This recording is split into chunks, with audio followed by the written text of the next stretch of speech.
Bem-vindo ao podcast Café com o CRM, uma iniciativa do CRM Maranhão. Hoje nós nos reunimos para um bate-papo, partilhar com os espectadores e espectadoras a nossa experiência sobre doença de Alzheimer. Eu estou aqui com o Dr. Herbert de Vera Cruz, que é geriatra, especializado em demência também, o Dr. Gilberto Alves, que é meu colega psiquiatra, especializado em psicogeriatria. Então, vou começar perguntando ao Herbert, nesses anos trabalhando no Maranhão com demências, especialmente com doença de Alzheimer, o que você diria, Herbert, para um familiar que suspeita que alguém da sua família, seu pai, sua mãe ou irmão, pode estar com doença de Alzheimer? Ou como suspeitar de doença de Alzheimer? Bom dia a todos, obrigado pelo convite, né? É um prazer estar participando aqui dessa mesa tão valorosa, né? Um tema tão importante para a gente, se tratando da demência, né? Do quadro cognitivo mais comum relacionado ao processo de envelhecimento, né, colegas? Mais de 30%, né, desses pacientes vão ser portadores de quadros como a doença de Alzheimer, né? E certamente a porta de entrada vai ser ou por um geriatra, ou por um neurologista, ou por um psiquiatra, e a gente acaba aqui compondo uma mesa, né, bastante robusta, de forma que a gente consiga atender justamente esses diversos aspectos da doença, né?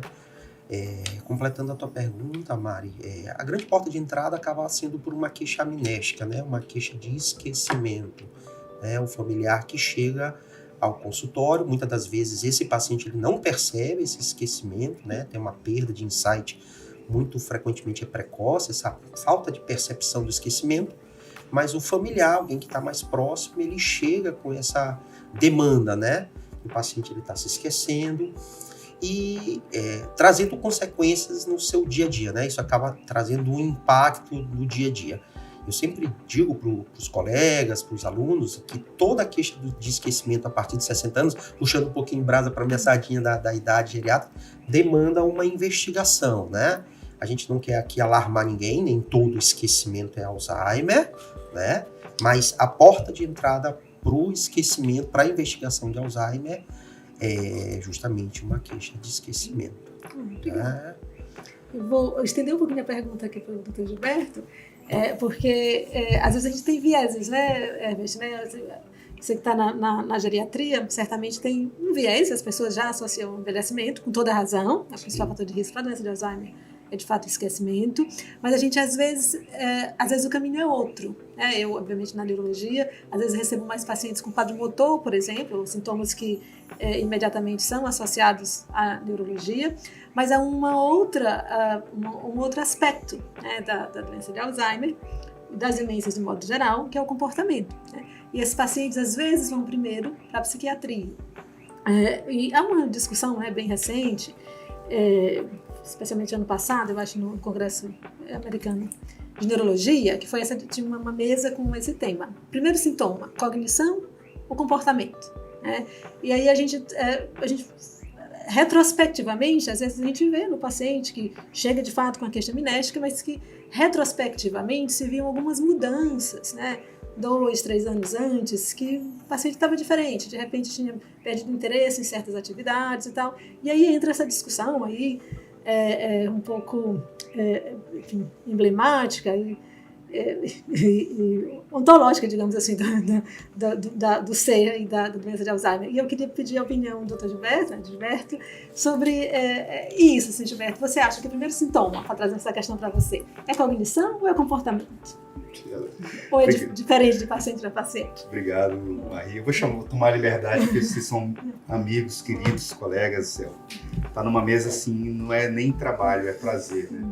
E falar sobre um tema que é muito caro a todos nós e com olhares diferentes, porque como vocês bem mencionaram, existe o fenômeno do envelhecimento, existe o fenômeno motor e o do comportamento. Eu acho que isso é uma pergunta de $1 bilhão, talvez, né? Porque existe as alterações do comportamento, para quem não está muito familiarizado, elas podem preceder em alguns anos até mudanças que mais tarde vão culminar na doença de Alzheimer. Eu tive a oportunidade agora de ver alguns pacientes depois do cenário da Covid, alguns deles só agora voltando para o consultório. Então, pacientes que tinham depressão, ansiedade, até mesmo pacientes que não eram pacientes, eles eram acompanhantes de pacientes. Hoje eu me deparei com uma acompanhante de paciente que na época em que eu cuidava desse filho dela, ela tinha um quadro de estresse provocado por aquele comportamento do filho, que, enfim, estava numa situação de uso de drogas, etc. e tal. E acabou agora essa paciente desenvolvendo uma forma mais rara, mais atípica de quadro demencial, uma forma que não é a doença de Alzheimer, mas que poderia ser a doença de Alzheimer. Então, eu fiquei me perguntando, claro, como médico que faz esse exercício, né, onde é que, de repente, eu poderia ter visto algum sinal de que aquela alteração do comportamento, o estresse, a ansiedade, poderia resultar em algo mais grave lá na frente. Então, é uma pergunta muito difícil da gente fazer. De fato, quando a gente olha para trás, a gente vê cada vez mais essa necessidade de buscar pistas do comportamento, que às vezes são muito ilustrativas, de que essa pessoa pode ter um quadro de doença de Alzheimer mais tarde, né? Então, para a população que acompanha, que se preocupa, e muita gente chega até a nós perguntando, será que a alteração de comportamento do meu pai, da minha tia, já traduz, né? Então, por exemplo, está no caixa do banco, lá sem saber a senha mais, ou toda hora faz uma mesma pergunta se um familiar está chegando em casa. Será que aquela repetição do comportamento é algo que pode significar alguma coisa, como uma doença? Então, eu acho que talvez o nosso papel aqui já seja para a população sinalizar aquelas alterações que são mais robustas, né? E mais ilustrativas. Então, por exemplo, uma dificuldade na abstração do pensamento, um comportamento de repetir frases, né? Uma depressão numa pessoa que nunca teve depressão na vida, né? Então, muitas vezes a população, de uma maneira geral, tenta fazer algum link entre estar deprimido e ter algum evento causador de luto, ou de tristeza, ou de estresse. Nem sempre esse link existe.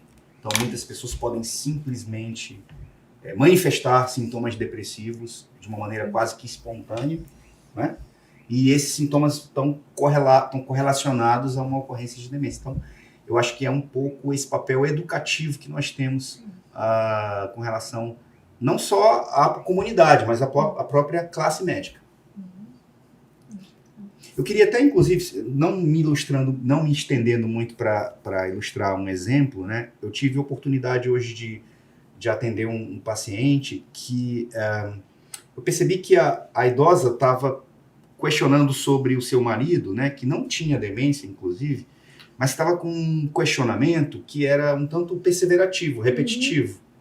E os residentes, e eu que havia chegado mais tarde, estávamos encarando aquele questionamento como talvez uma dificuldade de compreensão da pessoa, talvez ligada a fatores socioeducacionais, etc. E depois, um pouco depois, no final da entrevista, foi que veio à cabeça a possibilidade de que, na verdade, ela que morava sozinha com esse paciente, já estivesse desenvolvendo, e cuidava desse paciente, já estivesse desenvolvendo um quadro demencial, né? E aquilo estava gerando uma situação de estresse muito grande, que é um outro elemento comportamental mais psicossocial, mais um estresse relacionado ao cuidado, que as famílias estão diminuindo, né? Eu olho para o Herbert pensando só na população idosa que só vai crescer e a gente vai ter que ter muito geriatra no país, né? Com certeza. Infelizmente, a gente não vem se preparando para isso, né? É um temor que a gente tem, né? Do ponto de vista estatístico, a previsão, infelizmente, é uma previsão extremamente sombria, né? As projeções do número de crescimento de pacientes portadores de doença de Alzheimer é cada vez maior, né? Chegando a ADI, né? Dizer que a partir de 2050 é provável que nós não teremos profissionais de saúde mental para atender essa população, né? E o que é mais trágico, né, é que a maioria desses casos serão em países empobrecidos, né, o que é uma preocupação, porque a gente bate muito, o geriatra é uma figura meio chata, a gente bate muito nessa questão da prevenção, né? E quando falo em prevenção, eu nunca me esqueço da palavra do meu chefe, ele dizia assim, Doutor, quando que deve procurar um geriatra? Ele fala, meu filho, quando sua mãe fez o pré-natal, ela já estava fazendo geriatria. Falando, né, do poder da prevenção já no pré-natal, da importância de todo esse cuidado, né? E quando a gente faz essa projeção, por exemplo, se a gente não investir em escolaridade, né, em melhoria dessa escolaridade, a gente vai estar correndo o risco de uma quantidade muito grande de pacientes chegarem aos nossos consultórios e a gente não conseguir atendê-los, né? A gente não ter uma estrutura, né, para poder atendê-los, né?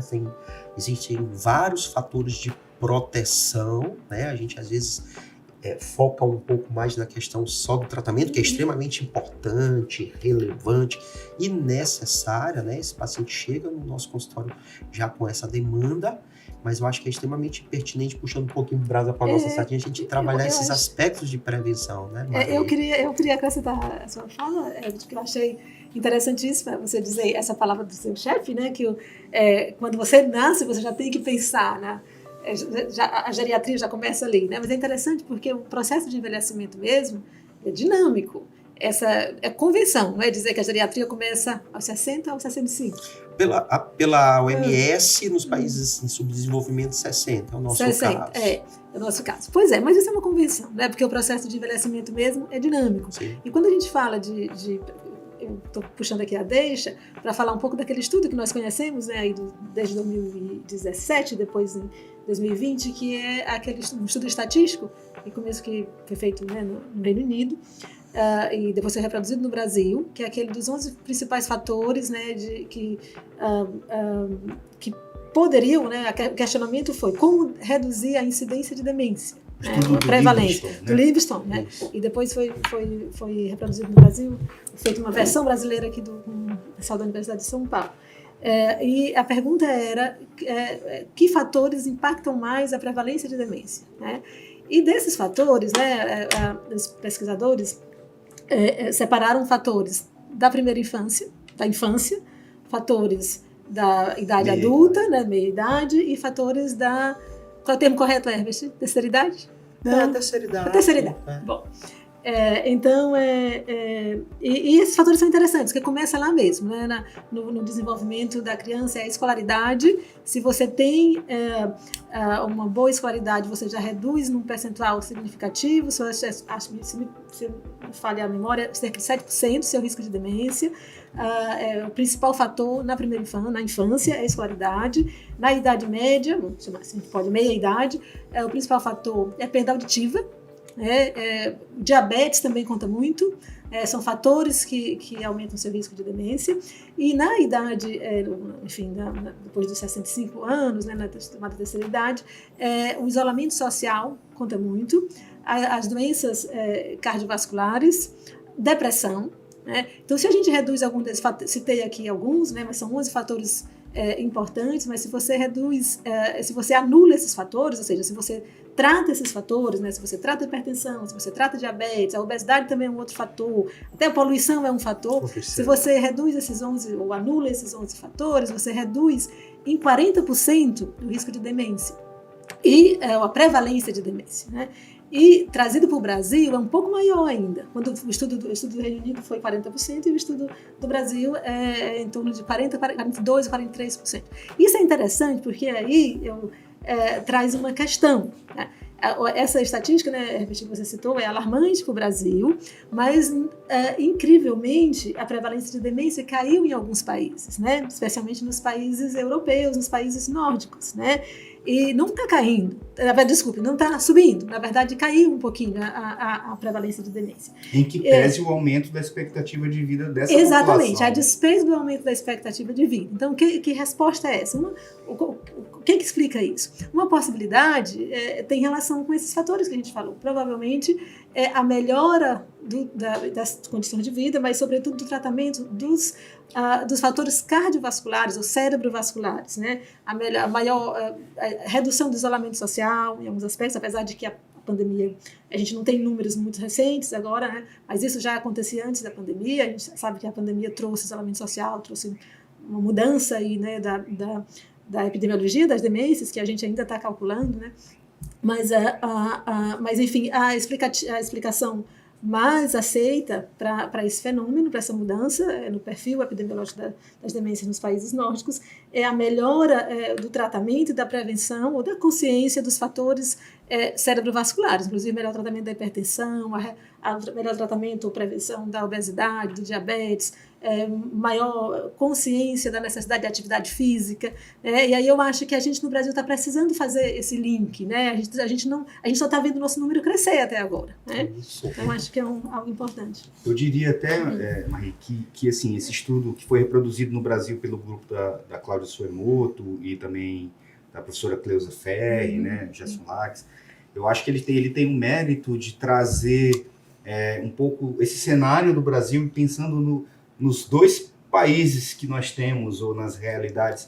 O estudo considerou como 2 países, mas a gente pode ter outras leituras também, né? Acho que são vários países, na verdade, são várias realidades socioeconômicas, mas sempre destacando a questão do peso, né, das variáveis socioambientais na ocorrência de demência. Ou seja, muito importante a gente convencer os nossos governantes, né, e os políticos de que cuidar da educação lá na primeira infância, né, na infância, é muito importante. Cuidar da questão auditiva, acidentes automobilísticos, né, PCE, que também é citado, obesidade, fatores de risco cardiovasculares. Toda essa política, ela deve acontecer desde muito cedo. Tabagismo, né? Então assim, existem diferenças entre áreas que são mais ricas, economicamente falando, e áreas mais pobres, né? Como foi muito bem comentado por vocês, os países em desenvolvimento, como o Brasil, o México, a América Latina de uma maneira geral, têm projeções de crescimento até 2050 para casos de demência, né? Projeções muito alarmantes. Então, é hora agora da gente fazer alguma coisa. Então, nesse sentido, foi lançado o primeiro Plano Nacional de Demência, né, no Brasil, no final do ano passado. Essa iniciativa também do grupo lá da professora Cleusa Ferri e tudo mais, contando com o pessoal da neurologia, da geriatria, da psiquiatria, todo mundo junto, né? E atores também de outros lugares do Brasil, né? Então foi lançado um relatório, foi apresentado ao Ministério da Saúde, e isso eu considero que é um passo que já poderia até ter acontecido há alguns anos atrás, né? E aí, para a nossa realidade, eu penso do Maranhão, eu acho que é a ideia muito de sensibilizar, né? Acho que todos nós aqui tivemos a oportunidade de estudar fora e a gente sabe muito quanto pesa o fenômeno, a questão da educação, né? Nós somos fruto disso de alguma maneira, né? Então, acho que na atividade médica, cada vez mais a gente vai usar a caneta, não só para passar uma receita de um remédio, mas muito para orientar, para esclarecer a população, ou para trocar informações com essa população.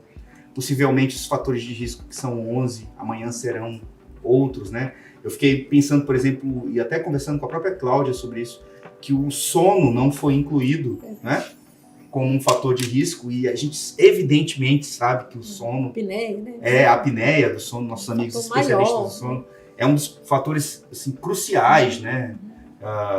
Na meia-idade, a partir dela, em relação ao envelhecimento, a pessoa que tem distúrbio do sono pode ter problemas como depressão, problemas psiquiátricos de uma maneira geral, problemas cognitivos como concentração, queda na produtividade do trabalho e, eventualmente, um risco maior para hipertensão, né, para eventos cardiovasculares e até demência. Então, um elo, né, entre esses, exatamente, entre os fatores, hipertensão, diabetes, obesidade, sedentarismo. E acaba sendo uma realidade até mais próxima para a gente, que essas medidas são de baixo custo, né? A partir de uma política voltada justamente ao que a gente está pregando muito, né? A gente consegue intervir muito mais facilmente nesses fatores de risco do que exatamente a gente está pensando no processo mais da frente. Claro, existe uma série de medidas que a gente tem que tomar diante do agora, né?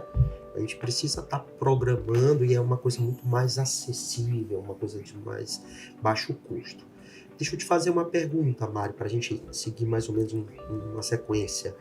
A gente conversou que a maioria das vezes o paciente vai chegar de uma forma mais comum como uma questão de esquecimento, né? A grande porta de entrada. A gente sabe que às vezes tem quadros comportamentais, iniciando uma demência de início tardio, como o Gilberto comentou, que na pior das hipóteses a gente inicia o tratamento, mas precisa de um acompanhamento. Isso pode ser um pródromo de um quadro cognitivo ali incipiente, a gente vai acompanhar. Mas partindo do mais comum. O paciente chegou com uma queixa de memória no seu consultório, foi procurar a doutora Mari, e qual é essa sequência de propedêutica? O que esse paciente ele seguirá para a gente fechar ou não um diagnóstico de um quadro de Alzheimer? Muito obrigada pela pergunta, né? É realmente uma pergunta relevante. E os pacientes perguntam, porque, de fato, esquecimento é a principal queixa, né? E a minoria dos pacientes que chega com esquecimento, eu digo isso muito para os pacientes, né? A minoria dos pacientes que chega com esquecimento tem demência, né? A primeira coisa é que o esquecimento é algo não só comum, como necessário, né? Nossa capacidade de lembrar não é infinita. Na verdade, é até um mecanismo evolutivo a gente esquecer. A gente precisa esquecer, senão a gente precisa, para fazer operações complexas, esquecer dos detalhes, por exemplo, a gente precisa sintetizar as informações e tal. E muitas coisas afetam a memória, né? Especialmente a memória de trabalho, que é essa memória do cotidiano, né? De coisas, de tarefas a realizar, uma memória de curtíssimo prazo que a gente usa, que não tem um significado emocional, por exemplo, afetivo, mas que é uma informação que eu preciso usar para realizar uma tarefa, sei lá, as contas que eu vou pagar hoje, tal. Tem que ir na cozinha, esquentar o café, porque vai fazer essa memória de trabalho, né? E a memória operacional. E essa depende muito da atenção. E, incrivelmente, a atenção, que a gente precisa para a maioria das operações cognitivas, ela pode ser afetada por vários fatores, inclusive sono, inclusive depressão, inclusive fadiga, inclusive privação de sono, inclusive preocupação excessiva, remédio, então dor, enfim. Então, realmente é crucial eu definir se esse esquecimento é um esquecimento corriqueiro, dado por fatores outros que interferem na atenção, ou se eu estou falando realmente de um esquecimento patológico que me sinaliza uma alteração do que a gente chama de memória episódica. Né? Memória episódica, né, um conceito fundamental, estou falando para a audiência, né, é a principal memória afetada na doença de Alzheimer, né, a memória dos eventos que aconteceram em tempo e lugar. Né? Essa memória depende das estruturas do lobo mesial temporal, né, especialmente aí o hipocampo, que é, se não o primeiro, um dos primeiros, uma estrutura capital na patologia da doença de Alzheimer. Então, eu preciso definir isso. Primeiro, então, eu vou ver a história, eu vou ver que tipo de esquecimento a pessoa vai me contar, vai nos contar, que situações ela esquece, se ela recebeu. Hoje eu ouvi uma queixa dessa, né, uma senhora que tem uma demência, especialmente no caso dela, numa doença vascular, mas que tem alteração da memória episódica também, bastante atrofia do hipocampo. Ela chegou contando histórias que pareciam do dia a dia, mas ela aniversariou ontem e o filho foi visitá-la e ela não lembra, acha que o filho que ela não vê o filho há muito tempo. Então, uma alteração clara da memória episódica. Então, esquecer um evento completamente, um evento importante, não foi, não foi só o que ela foi buscar na geladeira. Então, é memória episódica. Então, eu preciso definir isso e aí eu posso me fazer ajudar por testes. Primeiro, eu também vou estabelecer uma progressão. Os pacientes chegam dizendo, eu esqueço, mas eu esqueço há 20 anos, eu sempre fui esquecido. Provavelmente esse paciente não tem uma doença neurodegenerativa. Bom, mas o paciente chegou, me parece que realmente a memória episódica, está esquecendo os eventos, os fatos, isso já está causando prejuízo, ou nem está ainda, mas ele está cada vez mais usando agenda, ou está anotando várias vezes a mesma coisa. Eu vi isso semana passada, o paciente usa na agenda, mas ele anota as mesmas coisas várias vezes, né? Enfim, então parece muito memória episódica. E aí eu vou usar testes, né? Então, testes de rastreio no consultório, alguns são mais simples, dependendo da escolaridade do paciente também, e testes que me ajudam, mesmo no consultório, a diferenciar o tipo de memória. Se o caso for mais complexo, eu posso me fazer ajudar por uma avaliação neuropsicológica, neuropsicólogo. E vou fazer também exame de imagem, para excluir outras causas, que a gente sempre fez, né? Mas também hoje eu já tenho exame de imagem que me sugerem um diagnóstico positivo, que tem achados tipos da doença de Alzheimer. Né?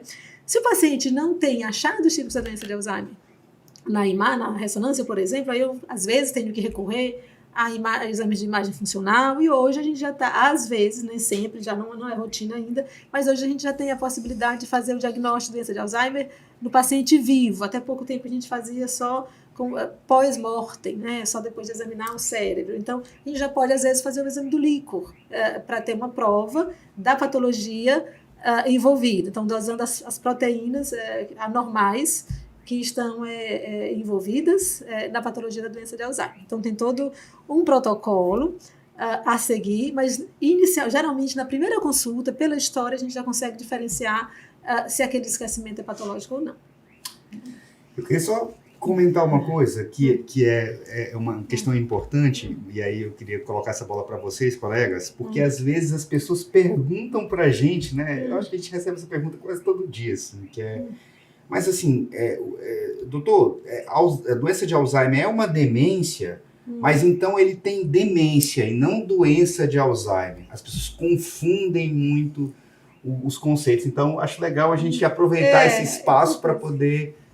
Né? Quem sabe você trazer a diferença entre demência, ou o que tem de comum entre demência e doença de Alzheimer. É demência ou doença de Alzheimer, né? Muito frequentemente. Não é de Alzheimer, é demência. Não é de Alzheimer, o doutor disse. Eu sempre digo que a gente tem que ter, no caso dos diagnósticos, né, das doenças cognitivas, a gente tem que ter um nome e um sobrenome. Né? A gente precisa, até porque isso tem implicação tanto terapêutica como prognóstica, né? Uma espécie e uma subespécie. Uma espécie e uma subespécie, né? Então, uma coisa que incomoda um pouco a gente enquanto geriatra é a demência senil, tá? Porque isso, infelizmente, é muito frequente, né? A demência senil está falando só com relação à idade, faz referências. Existem várias como doenças. Se não fosse doença, como né? se não fosse doença, uma doença menor, né? E o que é mais preocupante, Mari e Gilberto, é que justamente a gente acaba, né, não enfrentando, não abordando a doença como ela deve ter, né? Às vezes a gente vai ter um diagnóstico um pouco mais difícil, que a gente vai precisar lançar mão realmente de líquido, do psicológico, são formas mais atípicas, mas sempre a gente precisa ter um diagnóstico definitivo, né? Até porque eu não consigo tratar se eu não tenho um diagnóstico, né?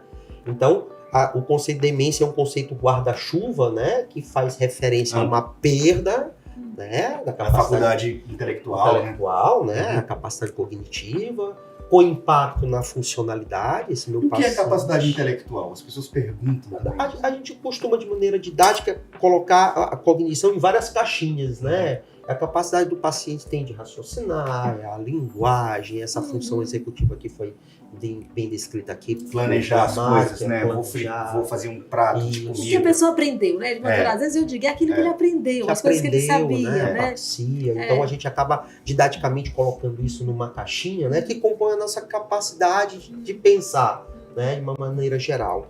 E cada doencinha dessa tem uma predileção para uma dessas caixinhas, né? Claro que na vida real, às vezes, tudo vem muito misturado e cada vez mais a gente se aprofunda, vê que isso é uma realidade dia a dia, mas de uma maneira didática, essas doencinhas, elas entram prioritariamente numa dessas caixinhas, né? O Alzheimer, como a gente já foi falado, é na caixinha da memória, né? Mas também tem prejuízo de função executiva, vão ter as formas atípicas que vão entrar em outras caixinhas e por aí a gente vai.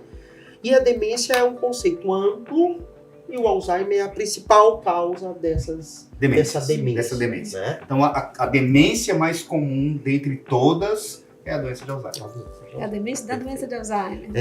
Que hoje a demência em dia, do tipo Alzheimer, né? Isso, que hoje em dia até é a maneira mais correta da gente falar, né?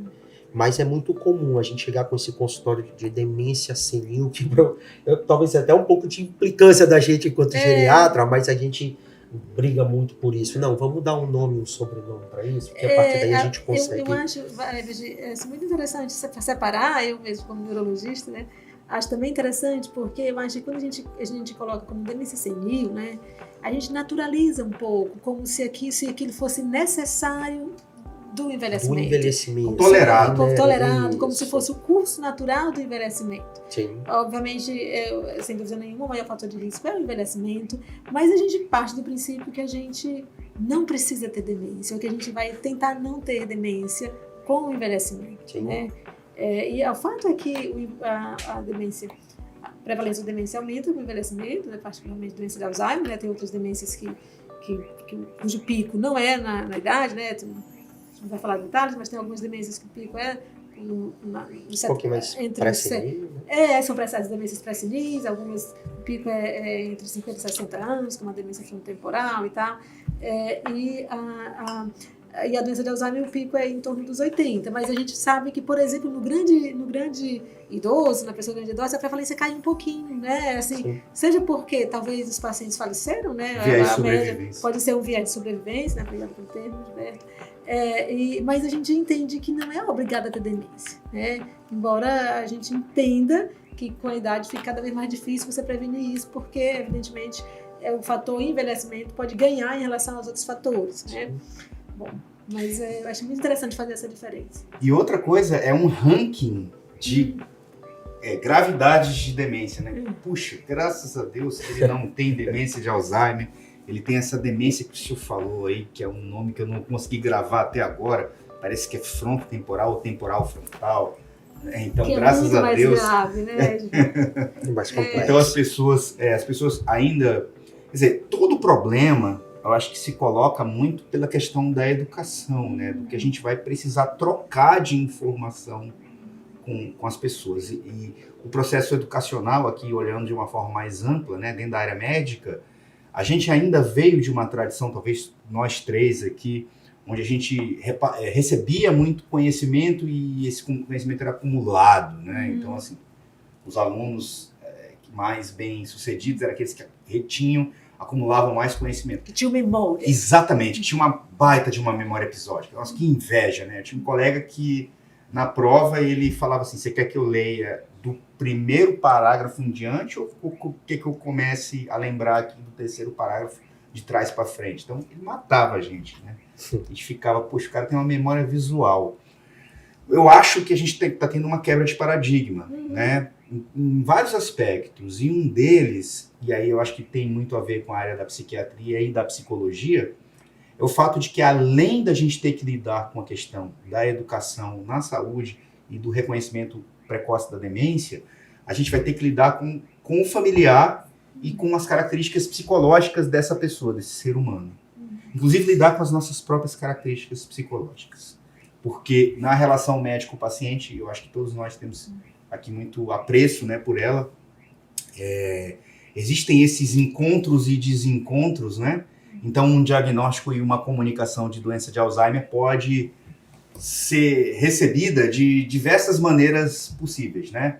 Por exemplo, nós temos aqui pacientes que a gente conhece que nem tem doença de Alzheimer, mas o familiar já o trata como uma pessoa com doença de Alzheimer. Enfim, tem um quadro qualquer, não Alzheimer, não demência, mas ele já é tratado como um paciente com demência e às vezes o familiar tem um super cuidado, então quer controlar excessivamente o paciente. E a gente também tem um contrário, né?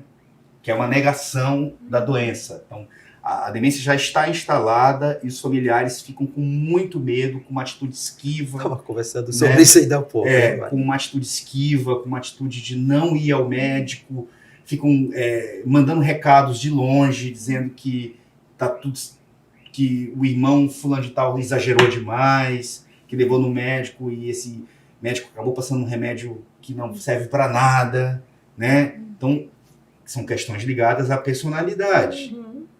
Né? E ao mecanismo psicológico humano de aceitação da doença, que é uma situação de ruptura, né? Sem dúvida. A doença instala uma vulnerabilidade, uma ruptura no sujeito, né? E nas pessoas que o cercam, né? Então, quantas vezes a gente ouve... família inteira afetada. Quantas vezes vocês já devem ter ouvido, né? Todos nós ouvimos, aquele paciente que tem uma demência já avançada, né?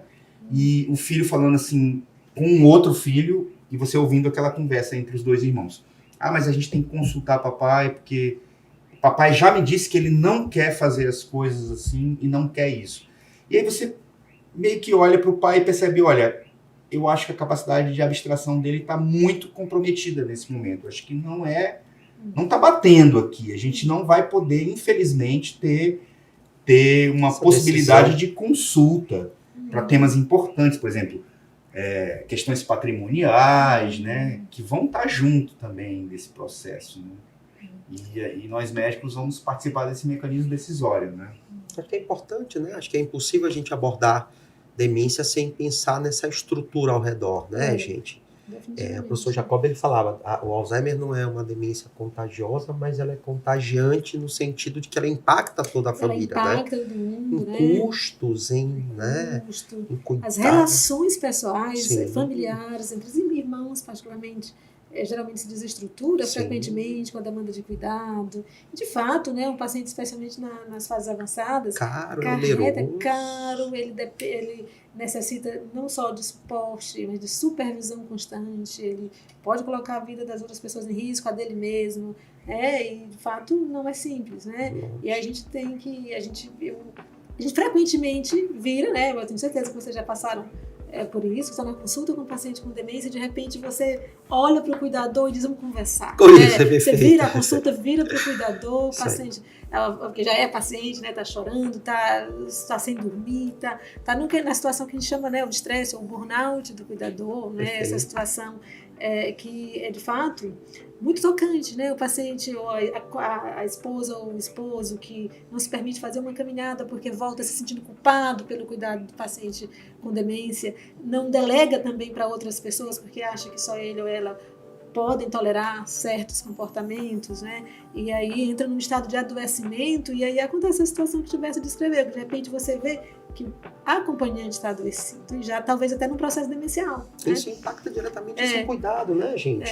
A maneira como vai conduzir esse paciente vai ser totalmente impactada, né? Se esse cuidador adoecer.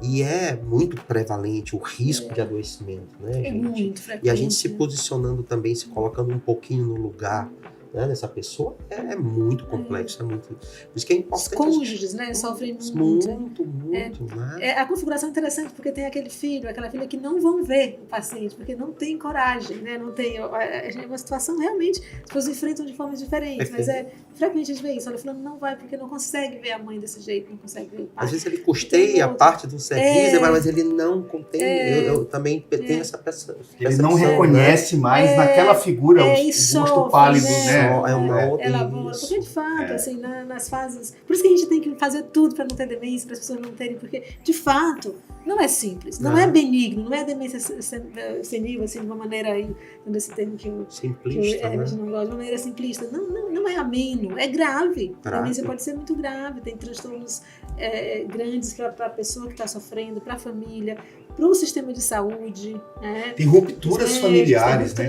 Existem rupturas familiares. A relação médico-paciente, como nós bem sabemos, não é sempre fácil, porque chega um momento, às vezes até no início, que o paciente não tolera a medicação, que a medicação não traz o benefício esperado, ou que simplesmente não era mesmo esperado, depois de certa fase, que a medicação tivesse feito. Sim. Então, de fato... E esse manejo, né, muitas das vezes, alguns comportamentos, né, que você precisa orientar o familiar ou o cuidador, seja ele formal ou não, sobre como abordar, né? Não sei se vocês têm essa impressão, às vezes chegam no consultório, doutor, mas esse remédio não está funcionando. Sim. Porque está piorando, doutor. E a gente, desde o começo, orienta sobre o curso da doença, né, dessa evolução que, infelizmente, ela vai evoluir. Né? Ela vai ter esse curso a despeito da medicação. Né? Que às vezes está funcionando, que né? funciona, você tira e piora, você piora, né? Mas a impressão dele, e você precisa desse todo esse processo educativo, né? Então, acho que todo mundo aqui concorda que a gente precisa também olhar para esse cuidador, né? A gente precisa também, como tu bem colocaste, muito sensível da tua parte, complementado por Mari, a gente olhar para essa pessoa que está do lado, e eu me identifiquei muito com isso que tu falaste, às vezes consultar você não sei quem, mas você para a consulta e vai tratar, porque você vê que o cuidador ele está em frangalhos, e isso, né, até brinco com eles, eu falo, olha, eu não estou cuidando de você, eu estou pensando no seu pai, porque, claro, ironizando até para quebrar um pouco esse clima pesado da consulta, porque isso vai interferir nesse cuidado, né, esse paciente, esse familiar, ele vai cansar, ele vai fadigar, ele vai se estressar, e consequentemente isso vai impactar, né, nesse suporte. Eu queria fazer uma provocação aqui para Gilberto. Então, Mari descreveu perfeitamente a questão do diagnóstico, né? Você entrou, vamos pensar pela portinha mais fácil, que é a queixa de memória, aí ele vai ser submetido a uma avaliação se esse esquecimento é um esquecimento que tem um potencial de estar associado a um quadro mais degenerativo, ou fez a diferença entre as queixas de memória, fez a propedêutica de imagem, normalmente uma ressonância, né, Mari? Quando possível a gente parte com o funcional. Aqui, até mesmo os biológicos, a gente já tem aqui no Brasil esses exames? Tem. Tem. Aqui no nosso estado a gente já tem, né? O funcional. Tem, né? A gente faz o PET FDG, a gente já faz aqui. Tem Custo propedêutica muito alto, alecórica. infelizmente, mas a gente tem. Alto, Por isso a gente não faz de rotina. Muito difícil de implementar no SUS, por Isso, exemplo. não temos no SUS. Isso não é uma realidade de SUS, infelizmente, né? E uma vez que esse paciente é diagnosticado, Gilberto, tem tratamento e vale a pena tratar?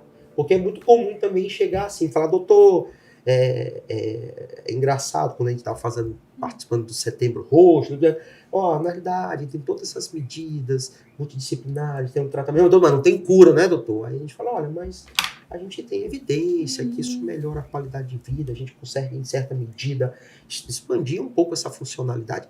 Os dados não são tão robustos assim, mas doutor, parece que a gente foca muito só no não ter cura. Sim.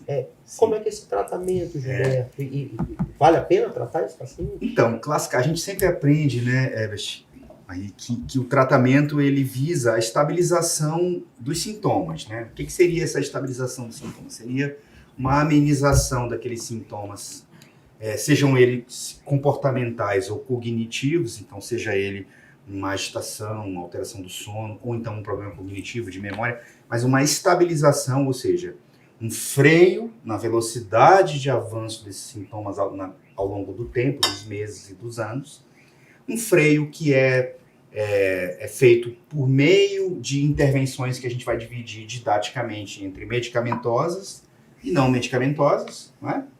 Então, as medicamentosas, algumas classes de medicamentos específicos que já estão, inclusive, disponíveis no SUS, que a população precisa saber que estão, e eu acho que no nosso estado a gente consegue funcionar relativamente bem com isso, né? Ter essas medicações disponíveis, inclusive adesivos, coisas que a gente em outros estados, conversando com colegas, percebe que tem dificuldade. Agora a memantina, né? Isso, exatamente. Agora a memantina. E o tratamento não medicamentoso, que é aquele com intervenções psicológicas, familiares, psicoterapia, atividade física, né? Estimulação cognitiva e tudo mais. Tudo isso tem que ser muito bem explicado para a família. O objetivo maior é o freio nessa velocidade de avanço da doença. E aí, claro, a gente vai enfrentar o desafio de tentar estabelecer esse tipo de tratamento. Eu acho que os últimos anos têm ensinado muita coisa legal pra gente. Quando a gente se reúne entre colegas, a gente ouve as histórias de colegas falando assim, olha, quando eu comecei, eu via pacientes que só conseguiam chegar, assim, só conseguiam desenvolver 10 anos com a doença. E hoje, por exemplo, outro dia atendi uma paciente que tinha 20 anos de doença de Alzheimer. Eu acho que todos vocês já tiveram essa possibilidade de ver 20 anos, pessoas impressionantemente, com muito tempo de doença, né? O que significa que a gente deve estar fazendo alguma coisa para modificar essa curva de vida. E eu acho que isso não tem apenas a ver com o remédio. Tem também. Eu acho que isso tem a ver com o que Marie também estava falando. Assim, claro que a gente quer prevenir tudo antes da ocorrência da demência, mas se isso infelizmente não for possível, que continuemos a fazer essas medidas de controle da pressão, as medidas cardiológicas, né? Então o geriatra tem um olhar muito amplo em relação a isso, controle da dislipidemia, né? De fatores como a perda acelerada muscular, a promoção de atividades que aumentem a autonomia dessa pessoa, quer dizer, essa pessoa poder exercitar suas tarefas dentro de casa, então ali não se expondo a perigos, mas arrumando uma mesa, né, participando ali do almoço, roupa de cama, fazendo algumas pequenas tarefas e tal, ou algumas tarefas de moderada complexidade, enfim. Tudo é muito dividido caso a caso. Eu acho que tudo isso tem sido importante. E a gente está agora podendo, todos nós acho que temos quase, ou 20 anos, ou quase isso de tempo já de experiência com esses pacientes, a gente vê a diferença na curva do tempo, né? A gente vê o quanto faz. Então, eu não sei direito essas projeções em relação ao Brasil, como é que vão ficar, né? A gente vai ter mais casos de demência, a gente vai ter pacientes vivendo mais tempo. Então é um duplo desafio, né? É um duplo desafio. Então... Tem um aumento também da conscientização do diagnóstico, né? Assim, eu acho que nas zonas rurais, por exemplo, né? Não tinha o diagnóstico, né, de demência por causa dessa ideia, que a gente falou dessa ideia de que o envelhecimento era sinônimo de demência, falando está caducando, já é a idade. Né? Acho que tem, eu suspeito, né, não sei o quanto dessa estatística do Brasil se explica por isso, mas sem dúvida nenhuma tem uma parte aí que é do aumento do diagnóstico mesmo. Né? A gente diagnostica mais demência hoje, né, porque os pacientes chegam mais, porque os familiares levam mais ao médico. Né? Uma redução, felizmente, da naturalização enfim, da doença. Agora, tinha uma coisa que eu queria, assim, não sei se o nosso tempo talvez já esteja acabando, né? Sei quem está cronometrando. Eu não sei, eu não estou contando. Mas assim, tem tá tão bom que a gente vai mas soltar. tinha uma coisa assim, lembrando aqui do paciente que chega e que tem que é a questão da genética, né? Então, essa questão é uma questão muito frequente no consultório, né?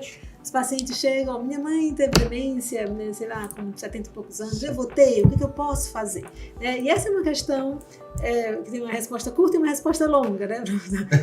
A resposta curta é que a minoria, mas a minoria mesmo dos casos de doença de Alzheimer tem uma causa genética, né? Aí, nos casos de demência pré-senil, aí entendida como demência que acontece antes dos 60 ou 65 anos, 60 na verdade,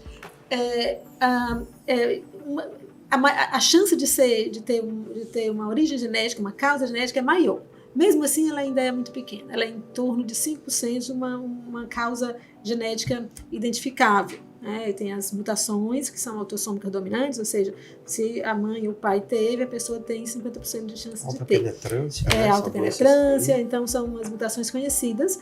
Essas causas, essas alterações genéticas, elas respondem na faixa de 5% dos casos. Esses pacientes acabam chegando nos consultórios mais dos colegas da porque são pré-senis, né? E as demências pré-senis, aí pré-senil entendido mesmo só como marco temporal, elas costumam ser mais atípicas. Então, elas costumam ter efeitos, enfim, sintomas além da memória. Né? Então, as demências, quanto mais pré-senis elas costumam ser mais atípicas, seja com alteração comportamental precoce, seja com formas visuais ou, enfim, de linguagem. Então, elas têm um percentual maior de demências não Alzheimer. Mas como a doença de Alzheimer é a principal demência no grupo etário senil, pós-65, ela também é a principal causa no grupo etário pré-senil. Né, embora se apresente de uma forma um pouco diferente. Mas então os pacientes chegam e dizem qual é a importância da genética. Então, a genética é importante, sem dúvida nenhuma. Tá? Então, ela é importante nos casos pré-senis, mas só em torno de 5 a 10%, ou 5%, na verdade, que a gente identifica uma mutação. Mas os fatores genéticos são importantes, sim. Tá? Como são no diabetes, como são, enfim, nas doenças cardiovasculares, mas não é uma herança mendeliana como é nessas mutações aqui que a gente falou, né? Então, que se você teve um familiar que teve demência em torno de 75, é muito provável que você tenha um pouquinho mais de chance do que a população geral, mas não é uma herança simples. Agora, o que eu costumo citar? Eu vou atrás daquele estudo lá da prevalência. O que é interessante? Assim, o que é interessante para a gente não é... A preocupação com a genética torna alguns pacientes muito ansiosos. Aí o paciente chega super ansioso, às vezes deprimido com aquele risco, e aí entra numa cascata de adoecimento psiquiátrico que vai acabar aumentando o risco de demência, esquecimento, e às vezes até o risco de demência. É interessante. Aí que você olha para a curva, 60% dos fatores são do risco é explicado por fatores desconhecidos e que a gente vai considerar que são genéticos, esses fatores desconhecidos. Porque a genética é algo muito complexo, não é só a genética simples, né? Então, nesses 60% de risco, são fatores genéticos, associados, inclusive, por exemplo, faltou a palavra aqui do ApoE, que é o ApoE, né, que é um alelo, né? A polipoproteína. A poliproteína é um fator de risco. O alelo é um transportador participante do transporte de colesterol. Exatamente, é uma alteração genética que favorece a doença de Alzheimer. Então, se a pessoa tem 2 alelos, né, se ela é homozigota, especialmente para esse gene, para essa alteração, né, essa forma de gene, né, ela tem um risco aumentado, né, para a doença de Alzheimer típica, né. Risco não é a mesma coisa de causa. Então, na maioria das vezes, dessas demências que não tem história familiar pré-senil, ou que não tem uma mutação conhecida, você vai ter também uma influência dos fatores genéticos como modificadores do risco, como facilitadores, mas não como uma causa simples. Talvez mais parecido com o modelo das doenças psiquiátricas, em que os genes favorecem, mas não são causa. Não é porque a pessoa teve um gene tal que ela vai desenvolver uma doença, mas certamente a genética influencia. Bom, mas o foco meu, quando as pacientes chegam com isso, é mas que importância tem esses fatores não modificáveis, né? Não tem, porque você não vai modificar. Então, o que é que você precisa realmente focar? E aí eu acho que a gente tem um trabalho importantíssimo em desviar a atenção da pessoa que chega com essa queixa e aí sim fazer promoção de saúde, porque você se desvia e sai. Olha, que importância tem os fatores não modificáveis? Nenhuma. Uma importância prática tem, a não ser deixar a pessoa ansiosa, né? Enfim, o foco deve ser os fatores modificáveis. E às vezes gerar uma propedêutica desnecessária, né? Onerosa. Que exatamente. E às vezes se desviar do que realmente conta, que são os fatores modificáveis. Então, bom, digamos, considere que você tem um risco maior de demência do que a população geral. Bom, e o que você vai fazer? O que você faz para retardar o adoecimento? O que você faz para retardar a frequência de doença degenerativa?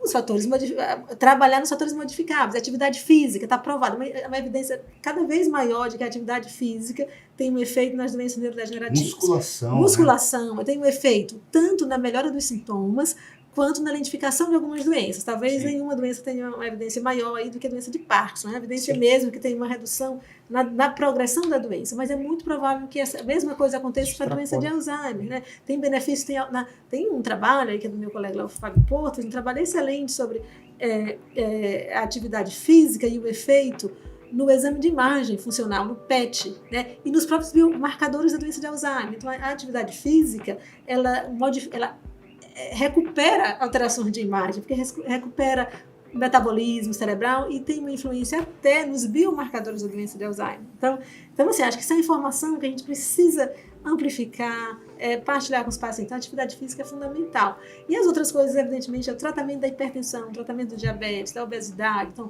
da perda auditiva, do isolamento social. Então, eu acho que o foco tem que ser esse, né? E são coisas de baixo custo, né?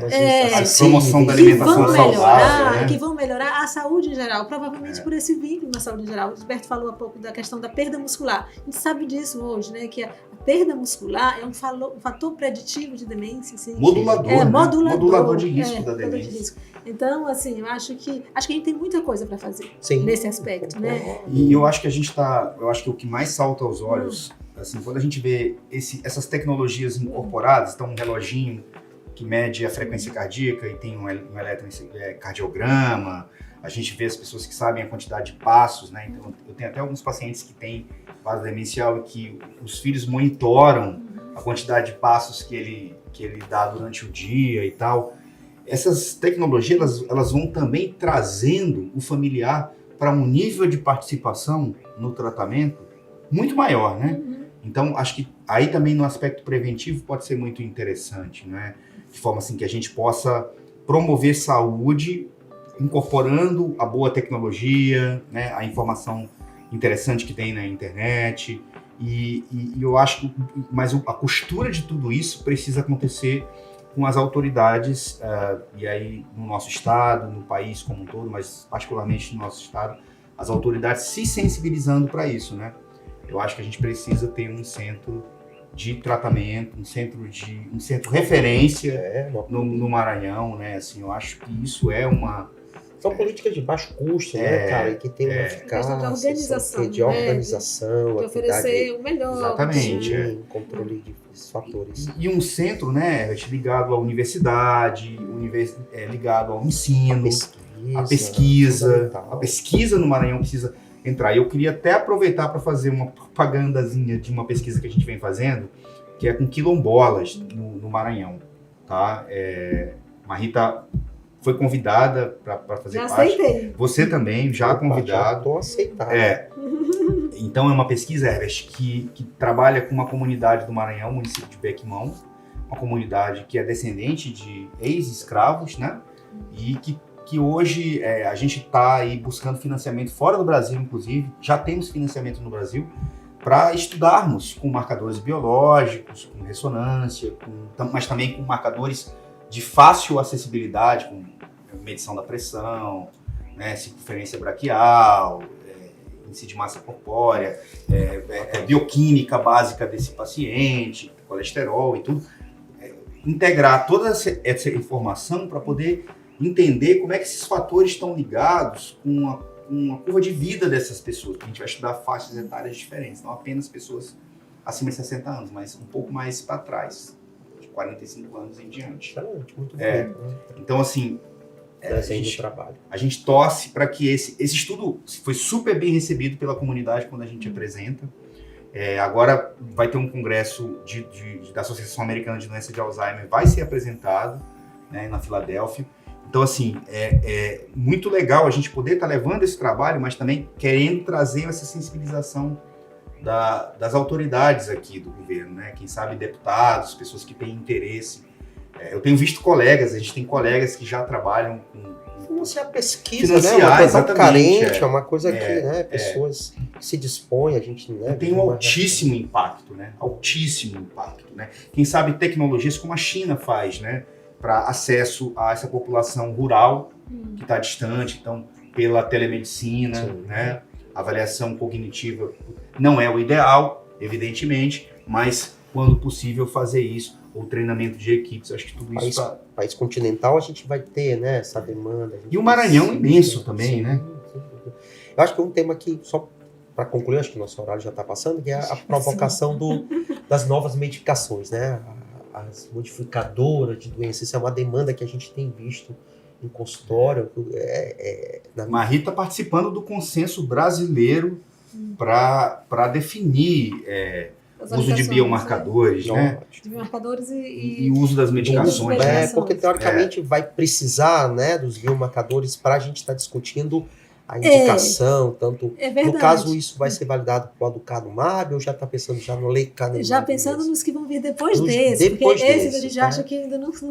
Não tão bons o suficiente. Né? Na verdade, pois nosso modelo da doença de Alzheimer até aqui, né, a gente fazia essa propedêutica que nós descrevemos, né, a gente faz história clínica, achados dos testes cognitivos, né, validando, né, corroborando os achados, e exame de imagem, em que a gente já tem um marcador topográfico. Né? O que a gente chama de marcador topográfico é a alteração local do cérebro que está atrofiado, que perdeu o neurônio, e a doença de Alzheimer tem um perfil, assim, por exemplo, uma atrofia das estruturas do hipocampo, por exemplo, e aí a gente pode afirmar um diagnóstico de doença de Alzheimer com uma alta acurácia.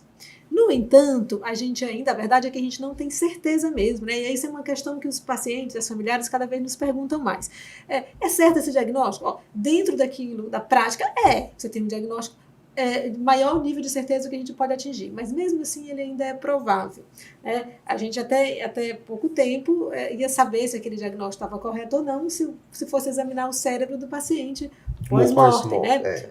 Morto. E aí a gente sabe que mesmo os critérios mais avançados da doença de Alzheimer não tem uma acurácia de 100%. Assim, ele 96, no máximo, 98. Ou em algumas cohortes até menos, né? Assim, porque tem primeiro, tem outras doenças que simulam a doença de Alzheimer. Uma delas é a doença vascular, que pode ser muito próxima, ou outras proteinopatias, outras doenças que cursam com um quadro muito parecido com doença de Alzheimer, né? Enfim, depósitos de outras proteínas, tá?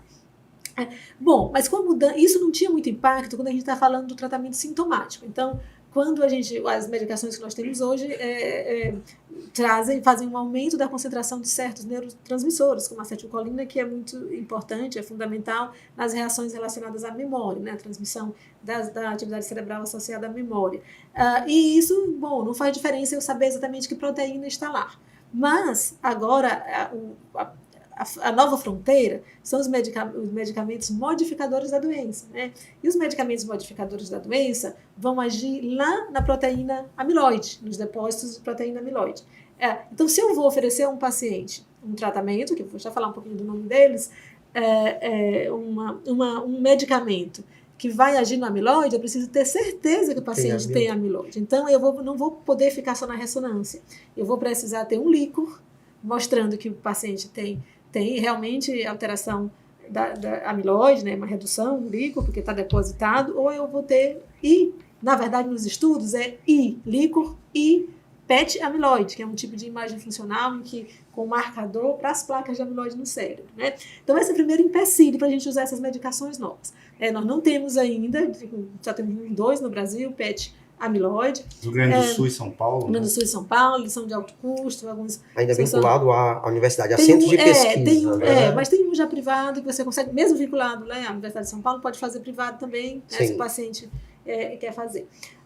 Mas, enfim, é de alto custo. Mas a questão principal, realmente, me parece, porque isso provavelmente vai abrir só para o líquor também. Se eu tenho uma alteração no líquor, provavelmente, enfim, embora os estudos tenham sido feitos com os 2, com o líquor eu já posso fazer um diagnóstico definitivo, de doença de Alzheimer definitiva, né?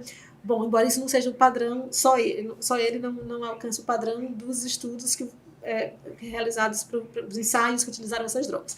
Mas essas drogas, elas têm um problema importante. Nós estamos muito preocupados com isso, né? Inclusive, o Gilberto falou, estou nessa força-tarefa participando dessa força-tarefa da Academia Brasileira de Neurologia, que está tentando fazer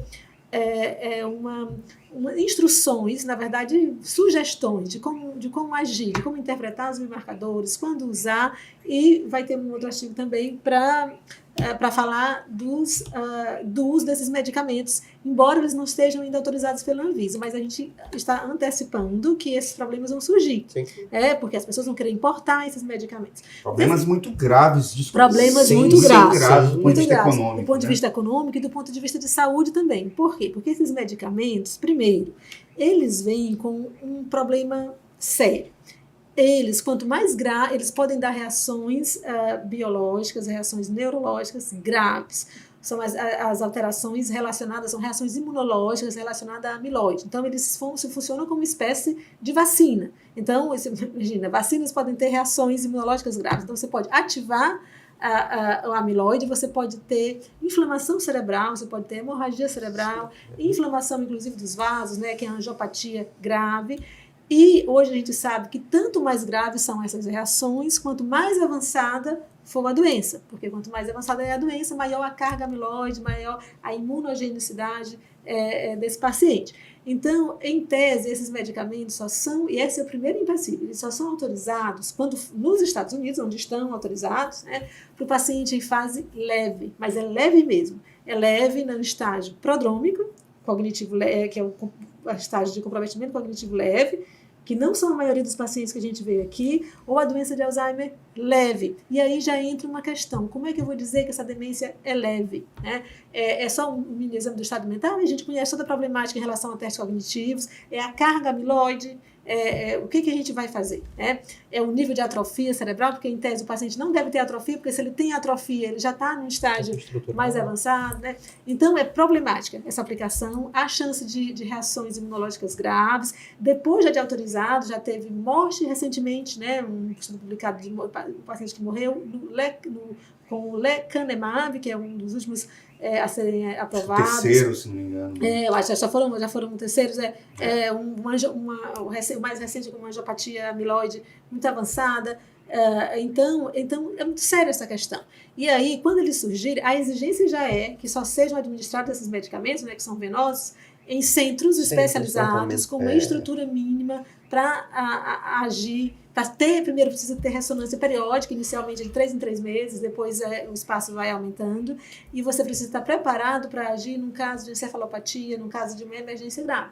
Então, está longe da nossa realidade agora, e a gente e mesmo lá nos Estados Unidos, os problemas estão cada vez aumentando em relação ao medicamento, e assim, foi um avanço importante, o surgimento dessas medicações, sem dúvida, mas parece ainda que é um avanço muito mais teórico do que prático, né? Eles ainda não são os ideais, né? Eles ainda são muito perigosos, esses medicamentos. E o impacto no custo de, né, o impacto no custo de saúde é altíssimo nos países como os Estados Unidos, assim, o número de casos indo para a justiça. Mas que ainda lá não tem autorização, né, dos seguros, ainda lá essas não drogas tem não tem autorização, até lá ainda é uma tem que entrar, as situação pessoas entram na justiça Sim. e tal, e assim, cada vez mais a gente está vendo complicações graves. Então, a gente acha que é interessante, porque eles tiveram uma resposta cognitiva, mas essa a resposta, assim, pelo tempo que foi feito o estudo, não é maior, e isso chega a ser irônico, não é maior do que dos medicamentos sintomáticos que nós temos, né? Não é maior. Então, a esperança seria, ele vai identificar. Mas, ora, nós temos evidência que esses medicamentos que nós usamos também identificam. Tá? Como a atividade física também identifica. Uma dieta, a dieta que a gente não falou, mas uma dieta saudável também identifica o processo. Então, assim, eu não sou uma grande entusiasta desses medicamentos, sou do ponto de vista teórico, acho que eles abrem um caminho, uma porta que se abre, na porta que se abre, mas a gente ainda não chegou nos medicamentos ideais, e eu confesso para vocês que eu estou torcendo que esses medicamentos não sejam aprovados tão cedo no Brasil, que chegue outro, porque nós vamos ter problemas demais. Acho que nosso papel é conscientizar, né? Dizer que tem pessoas sérias estudando, eu sempre falo isso. Então, a gente tem total interesse e esperança, né? Que a gente possa ter drogas, mas que tenham segurança, que passem por esses protocolos. Eu sempre digo que tem pessoas muito sérias, dedicadas a isso, né? Só que a gente ainda está um pouco distante, né? De estar usando essas drogas, né? Por conta de tudo isso que tu falaste, né? E colocando... nossos diagnósticos são muito tardios, né? A gente mesmo numa experiência de consultório privado, né? Isso ainda é muito, pra gente, né? Um dado que ainda machuca muito a gente, né? Então, voltamos ao começo, em que as estratégias de prevenção, esses cuidados do aparecimento acabam sendo bem mais custo-efetivos, bem mais práticos, bem mais execuíveis, né? Torcemos, acho que os estudos estão aí para isso, tem uma indústria gigantesca atrás dessas medicações e abriu-se uma porta, né? Te convidei também o Gilberto, os dois participaram, para a gente discutir, porque é uma demanda que chega muito no consultório. Doutor, e aí um novo remédio, e a droga nova, a gente já viu, às vezes chega para o público mais leigo como uma coisa que está, né? Mas infelizmente a gente precisa botar o pezinho. Eu sempre gosto de ver o copo meio cheio, né? Mas a gente precisa botar o pezinho no chão, a gente ainda, né? O que a gente tem de dados hoje ainda não é uma realidade. Torçamos para que o porvir seja cada vez mais esperançoso. Vai ser, não, eu sou definitivamente esperançosa em relação assim, eu acho que a gente vai chegar lá. Sim. Acho que a gente vai... Mas eu acho que não é pequeno o que a gente já sabe, não é pouco, a gente já sabe bastante, né? Não é uma solução única, porque eu acho que o Gilberto gosta de falar isso, que a doença de Alzheimer não é essa doença pura, eu concordo muito com ele. Talvez nas formas genéticas a doença de Alzheimer seja mais pura, bonitinha do ponto de vista patológico, né? Com as placas de amiloide, os emaranhados de tal, mas no idoso, na pessoa idosa que vai acumulando risco, você tem no mundo real, você tem uma importância muito grande da doença vascular. Nossa, eu vi recentemente um trabalho, nós vimos lá em Recife, né, no congresso, eu não me lembro, acho que era de São Paulo, um estudo patológico que mostrava quase ausente patologia de Alzheimer pura. A prevalência de doença vascular é imensa, mesmo no paciente que não recebeu o diagnóstico de doença vascular em vida, que não aparecia nada na ressonância. Então, eu concordo muito com o Gilberto em relação a isso. Tem várias proteinopatias, por exemplo, as taupatias, a TDP-43-patia, que é um tipo de proteína que acumula no cérebro e que pode aumenta o risco, enfim, traumatismo craniano aumenta o risco, por exemplo, de acúmulo de tal, por exemplo, tem outras patologias, né? E que tem aí uma relação muito grande com as doenças metabólicas, como diabetes e tal. Então, talvez isso explique por que a gente não vai achar uma solução única. Havia essa busca do santo graal, né? Da doença de Alzheimer pura, essa perspectiva do grupo do Clifford Jack, né? Que é de buscar a doença pura, versus uma perspectiva um pouco mais abrangente de enxergar a doença como algo que está integrado ao mundo real, né? Não está separado dele, né? Então, tem muita gente que já defende a perspectiva só de uma doença de Alzheimer que tem que ser classificada apenas de maneira molecular. Eu acho que essa é a perspectiva que está caminhando para se consolidar, me parece, mas a gente não pode perder de vista o fato de que, mesmo que haja essa classificação molecular, há uma zona de intersecção muito larga, muito grande, entre outras formas, né, de demência. Então... Essa perspectiva muito molecular, ela é muito dominada, digamos assim, por um pragmatismo em relação à medicação. né? Ela é forçada, né? Os novos critérios de doença de Alzheimer que são... Empurra a gente um pouco para lá, né? Você precisa definir essa patologia, né? Mas ela é um pouco assim, muito específica e talvez a gente esteja deixando de fora aí outras coisas que são determinantes do quadro clínico, né? Muito interessante. Excelente. Muito bem, né, gente? Muito bom. Acho que a discussão foi maravilhosa, né? Eu acho. Ótimo. Eu agradeço, né? Prazer pelo convite. Uma honra Vocês estar são aqui com amigos. vocês, Muito feliz. falando desse assunto, né? É difícil ao mesmo tempo, né? Instigante. Instigante, né? Que é o nosso dia a dia, batalhando, mas o né? nosso desafio, né, do dia a dia. Nosso prazer e nosso desafio do dia a dia. Nosso sofrer. também, Dores e né? amores, né? Obrigado. Muito Pessoal, legal, obrigada gente. ao Obrigado. CRM pelo convite, a vocês, É um né, prazer pela ver parceria. vocês, como sempre. Obrigada. Obrigado. Café com o CRM Maranhão. Seja bem-vindo ao podcast dos médicos e médicas maranhenses.